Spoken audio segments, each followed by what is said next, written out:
चितळे बाकरवडी आणा आणि खा।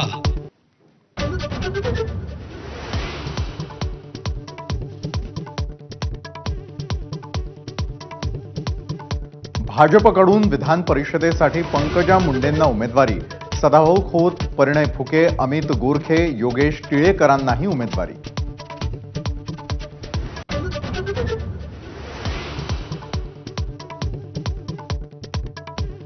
पेपर फुटी विरोधातला कायदा याच अधिवेशनामध्ये आणणार, उपमुख्यमंत्री फडणवीसांची विधानसभेत घोषणा।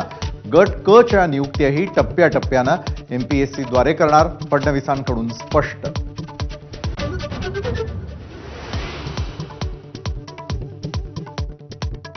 सरकारनं 77,000 पदांची भरती केल्याची देवेंद्र फडणवीसांची माहिती। 57,000 उमेदवारांना नियुक्ती पत्र दिली, 19,000 उमेदवारांना लवकर नियुक्ती पत्र देणार।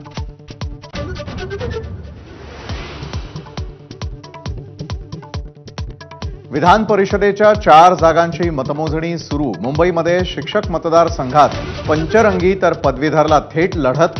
नाशिक शिक्षक आणि कोकण पदवीधरच्या निकालाचीही उत्कंठा।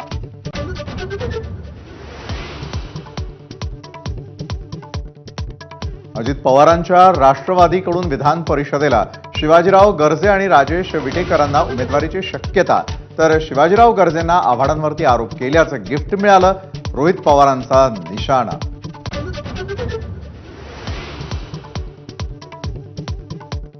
उदय सामंतांची ठाकरे पिता पुत्रांवर कठोर टीका। उद्धव 1.5 वर्ष कॅबिनेट घेत नव्हते, पत्रकार परिषदेमध्ये बोंबलण्यापेक्षा आमच्याशी चर्चा करावी, नाव न घेता आदित्य ठाकरेंवर सामंतांची टीका।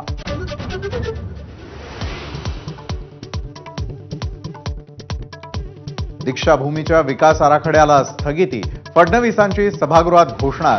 बैठक घेऊन सर्वसंमतीनंतरच काम करणार असल्याची माहिती, तर सरकारनं लेखी आश्वासन देण्याची आंदोलकांची मागणी।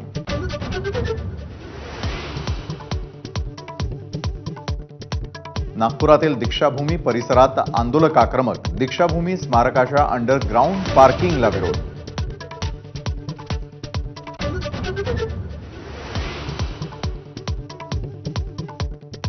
राहुल गांधींची हिंदुत्वाच्या मुद्द्यावर जोरदार टीका। मोदी किंवा आरएसएस म्हणजे सारे हिंदू नव्हे। लोकसभेमध्ये भगवान शंकराचा फोटोही दाखवला। मोदींकडून 2 वेळा राहुल गांधींच्या भाषणात प्रत्युत्तर।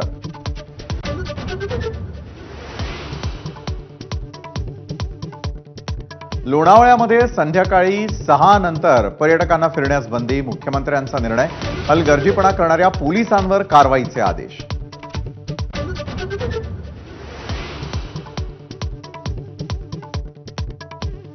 पुण्यातल्या जिम ट्रेनरचं धबधब्यावरचं धाडस जीवावर बेतलं।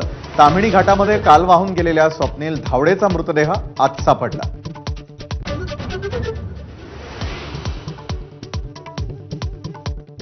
बिहारमध्ये 10 दिवसात कोसळले 5 पूल, मुख्यमंत्री नितीश कुमारांनी मागवला सविस्तर रिपोर्ट। आणखी पूल कोसळण्याची बिहारच्या इंजिनियर असोसिएशनला भीती।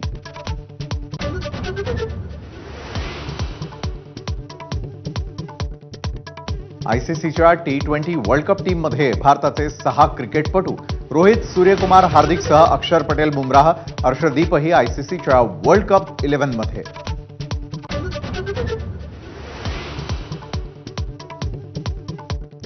वेस्ट इंडिजच्या बार्बाडोसमध्ये चक्रीवादळामुळे विमानांची उड्डाणं रद्द।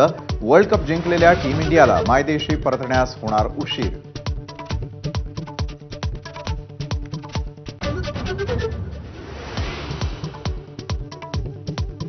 नमस्कार, टी टाइम न्यूज मध्ये मी विशाल पाटील आपल्या सगळ्यांचं स्वागत करतो आणि आता पाहणार आहोत सविस्तर बातमीपत्र। आणि सुरुवातीलाच अतिशय महत्त्वाची बातमी मुंबईमधून, कारण मुंबई पदवीधर मतदारसंघामध्ये ठाकरे गटाच्या अनिल परब यांची आघाडी पाहायला मिळते। भाजप आणि ठाकरे गटाच्या उमेदवारांमध्ये मतांचा मोठा फरक आहे, तर 4 पैकी 2 फेरीतच अनिल परब जाहीर मतांचा कोटा गाठण्याच्या दिशेनं पाऊल टाकल्याचं दिसू लागलेलं आहे।